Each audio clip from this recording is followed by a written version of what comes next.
Tadi malam dia di rumah, menyantap makan malam, membalas pesan kerja, tak ada yang aneh. Tapi pagi ini, aplikasi pesan antar menunjukkan paketnya telah diterima di alamat asing. Dia tidak pernah ke sana, tak ada kenangan, tak ada tanda terima. Namun, kemudian dia periksa riwayat pengiriman dan melihat nama penerima di daftar, yaitu dia tertera dengan jelas di tanda tangan digital. Jadi, di mana dia sebenarnya malam itu? Ya, sama Slim Herd, dia di rumah, menonton YouTube, memesan makanan, tidak ada yang aneh. Tapi, pagi ini, aplikasi temukan perangkat saya menunjukkan laptopnya berada di sebuah kafe kuno di pusat kota. Padahal, dia tidak pernah ke sana. Tidak ada ingatan, tidak ada stroke. Nah, dia membuka galeri foto dan melihat tangkapan layar aneh di antara foto-fotonya. Dan itu adalah di kursi di sudut, terlihat seperti kursinya. Jadi siapa yang sebenarnya duduk di sana malam itu? Tadi malam dia di rumah. Makan malam dengan keluarga, membaca buku, tidak ada yang aneh. Ya, tapi pagi ini dia menemukan notifikasi aneh dari aplikasi pencari barangnya.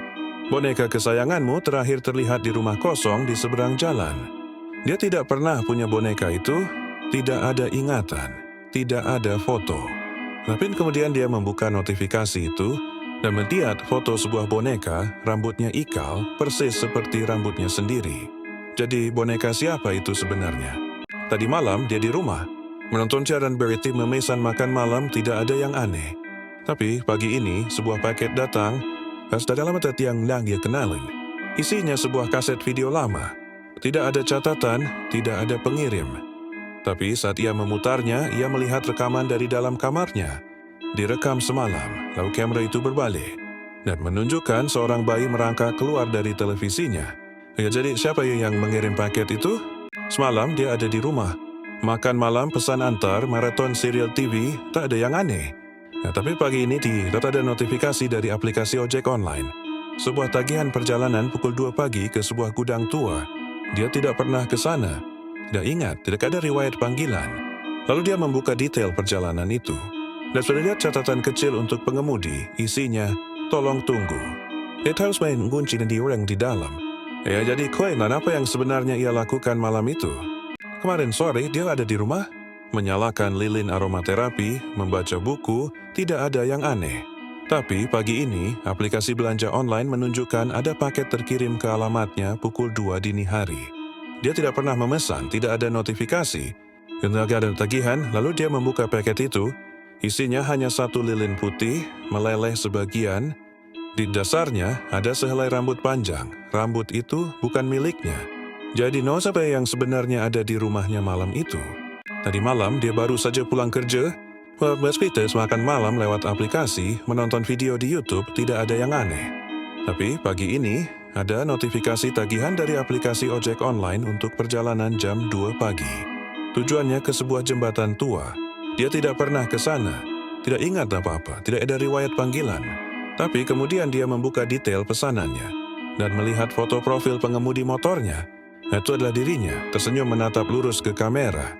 Jadi siapa yang mengantarnya pulang malam itu? Tadi malam dia di rumah, mengerjakan laporan, membalas email, tidak ada yang aneh. Tapi pagi ini, aplikasi Smart Lock-nya menunjukkan pintu apartemennya terbuka selama 4 jam. Dia tidak ingat. Sudah ada jejak, tidak ada alam. Lalu dia periksa rekaman CCTV dan melihat bayangan samar di ambang pintu. Itu dia. Berjalan pelan, tanpa suara, ke dalam ruang kosong. Jadi langkah siapa yang dia dengar semalam? Semalam dia sedang tidur nyenyak. Selimutnya tebal, AC menyala, malam yang biasa. Tapi pagi ini, dia terbangun dengan selimut sudah rapi terlipat di kaki ranjang. Dia tak pernah melipatnya, tak ada ingatan. Tak kira jejak, tapi lalu dia melihatnya. Sebuah gurat kuku kecil di kain itu. Jadi siapa yang menarik selimutnya malam itu? Malam dia sudah di kamarnya. Mendengarkan Spotify, mengerjakan tugas, tak ada yang aneh. Tapi pagi ini mobilnya tiba-tiba menyalakan radio tua itu, memutar siaran dari stasiun yang sudah lama mati. Dia tidak pernah menyetelnya, tak ada sinyal. Tak ada siaran, lalu dia mendengar suara penyiar. Menyebutkan nama lengkapnya, itu suara kakeknya. Yang meninggal 5 tahun lalu.